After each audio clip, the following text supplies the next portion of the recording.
Let's begin at the very beginning, a very good place to start. Hi, I'm Elton John. You may not have guessed that, but I am. Here we go. God, I was so young there, and that was probably all I could afford.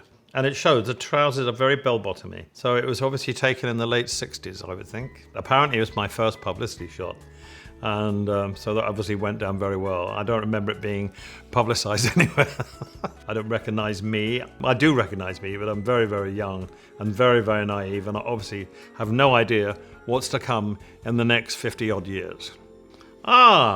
Wherever we went, we picked up badges, and the badges were sewn on by members of the band's wives. I remember trying to wear this outfit to Disneyland, and we had special passes, and it was so exciting, and I was really happy. And then we got to Disneyland, and they said, "Oh, you can't come in here with these badges on your outfit." And none of them really offensive at all. Now, let me talk about denim for a while. I used to wear denim in the early 70s, and I absolutely loathe denim now.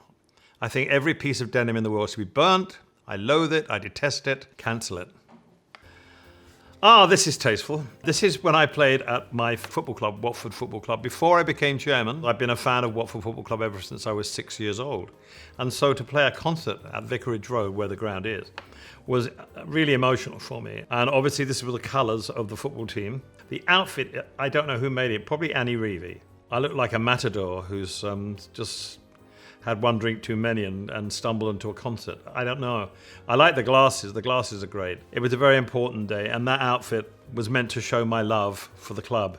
I remember this. Las Vegas, and there's the fabulous Diana Ross on the right, and Schier being Schier on the left, and me stuck in the middle.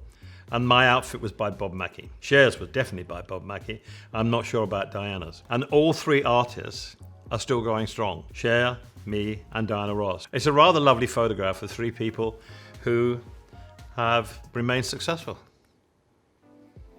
As you can see, this was the era of platform shoes. And obviously, I'm looking to buy a new pair of shoes that day because I don't have any. And my outfit is so tasteful with those lovely shorts and the hat and the glasses with the feathers on them, I think. Yeah. I always said, if I was a woman, I would spend all my money on handbags, shoes, accessories, because they're just ridiculous. I mean, men's shoes have gotten so good over the years, and they used to be horrible. But women's accessories are so incredible, and men are catching up now. I loved my success in the early days, and I loved dressing up, and I loved clothes. And this is a photograph of me enjoying my stuff, and obviously there's a lot of stuff to enjoy. Hollywood Walk of Fame, when I got my star on Hollywood Boulevard, which was a lovely day. I couldn't believe I was getting a star on Hollywood Boulevard so early in my career. The suit is Bob Mackie, and I think there's a badge on the star of people who had already been on the Walk of Fame. The glasses played a very, very important part in my career because having been born a little bit myopic, the glasses that were available in England were not very good. When I got to America in 1970 and found this store called Optique Boutique on Sunset Boulevard in Los Angeles, I went crazy. I took glasses to a new level with that store. I got implants, I don't have to wear glasses, but I like to wear glasses. These don't have lenses in them. And I decided now, in association with Walmart, to make an Elton John line of glasses because a portion of the proceeds go to the Elton John AIDS Foundation. And, you know, the Bob Mackie outfit is just to die for. And I wish I had the same waistline now. Talking of Bob Mackie, here's the sort of thing you go down to the grocery store and when you dressed up to come on stage, you felt you were ready for a show.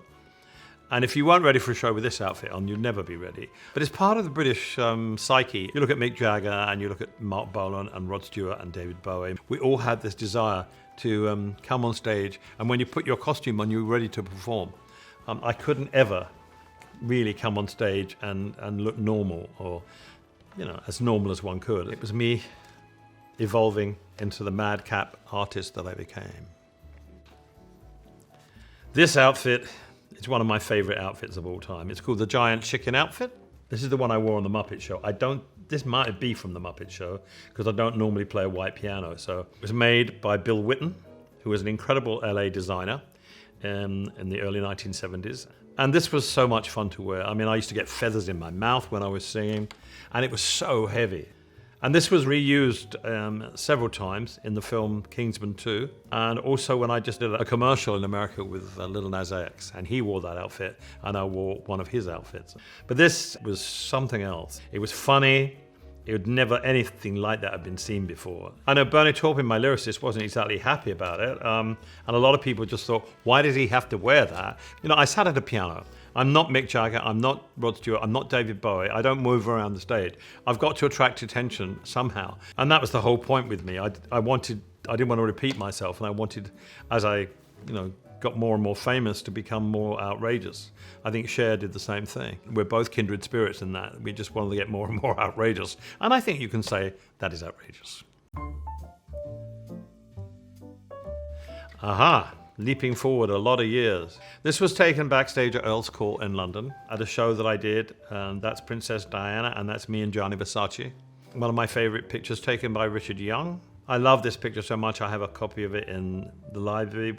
And it was such a great night, and we were having such great time, and we went out afterwards. I love that outfit so much. It really is great. And Gianni became, of course, one of my greatest friends. My clothes really were made by a certain few people, because I loved working with them. This brings back so many great memories, and it makes me sad and it makes me happy at the same time. Gianni Versace again, and Donatella. Now, I think this was taken at the opening of a shop. Gianni Versace store in London. A leather jacket, leather waistcoat, leather trousers. There's enough leather on there to make a Chesterfield couch. Gianni, again, became my best friend. Donatella, still one of my best friends. They're incredibly kind, wonderful people, and inspirational.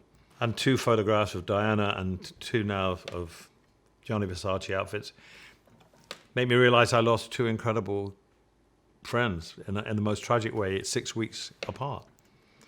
God, I miss him. I just really miss him. I have a photograph of him next to my bed. I wish he was still alive. He was full of love, and his clothes were full of vibrant, beautiful colors, beautifully made. Gianni's thing was quality. Quality, quality, quality. Okay. What can one say? This is my 50th birthday. My outfit was made by Sandy Powell. I said, I want the biggest wig of all time, and I want a galleon on it with smoke coming out of it. And she didn't bat an eyelid. And I said, I want to look like Louis XIV on acid. The tragedy of this is that we were taken to the party, which was only should have been 5 minutes away, in a furniture lorry because I couldn't get in a car. But the driver went the wrong way. He went the long way round, and we got stuck in the traffic going to the party. So I was in the van for 45 minutes. That wig must have weighed 13, 14 pounds. And it was stuck on with glue, knitting needles, hairpins, everything. The wig would go, and then at the other side, it was like Marge Simpson. And I was in agony, and I was so angry. We finally reached the Hammersmith Palais, where the party was. And they lowered down the van, and I'm going, Arr! And as they saw my face, I went, hi. And luckily enough, I had the good sense to know there was another outfit waiting for me to change into with another wig, which wasn't so heavy. I didn't even say hello to anybody as I went, and I just went straight upstairs and changed outfits because I was in so much pain. That's what vanity will do for you. And vanity nearly killed me that night, but it is the motherfucker of all outfits. Yes, Gaga and I at the Grammys. That's an Armani tuxedo that I'm wearing. It's the only time I've ever worn Armani. God, I love her. She's the godmother to our 2 sons. She is so great. I love her to death. We've had so much fun together. When she first arrived at my house that you're in now, she couldn't get through the front door because her heels were so big and her hat was too tall. And I've got a big front door. And she came on the plane like that. She has that ability to look so out there and then look so classic as well. And when she, on her film premieres and when she's doing red carpet, she looks amazing. And then she just can look, she goes to the Met Ball and looks like something out of, from Venus or Mars. And she's just an inspiration to me. Dua Lipa. What a beautiful woman. Another great woman. Another woman with a fire in her belly. She was so good, so professional, so glamorous. I mean, look at that dress. I think it's a Balenciaga dress, I'm not sure. Look at those earrings, look at this hair, look at everything. I'm wearing a Gucci jacket, which is nice. And then because of that meeting, we got to be friends, and she got to sing on a record called Cold Heart, which has been probably one of my biggest singles of my whole life. a very special day. And she's a very special woman. This was in Paris, and Charlie Puth did this song. We did another track from the lockdown session called After All. And this is a Gucci suit they made for me for the occasion with a beautiful cotton shirt. And this was the first thing I'd done, really, performing-wise, since March the 7th in 2020 in Australia. So it was lovely to play in front of about 50,000 people and hear applause again, because I hadn't had that. Nobody'd had it. So I'm hoping that when I go back on the Farewell Yellow Brick Road tour, that's going to inspire me, because I've kind of got used to not going out on the road. After the Elton John AIDS Foundation Oscar party, David and I went to Vanity Fair, and we saw Jared Leto, who we knew, and then he introduced me to Alexandra. And I was already wearing Alexandra's clothes.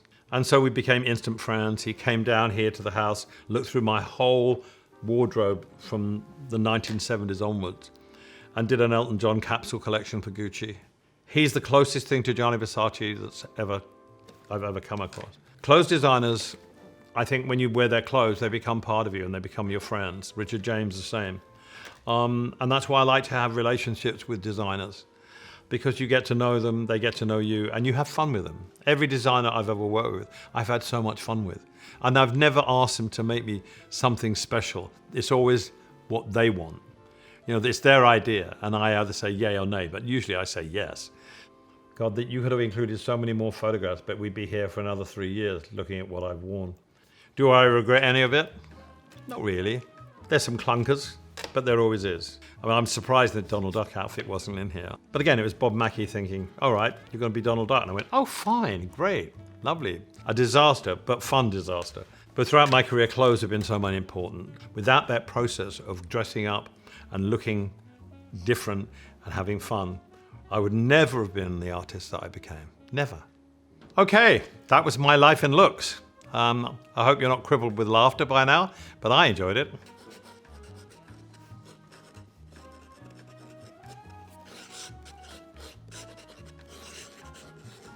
Voila.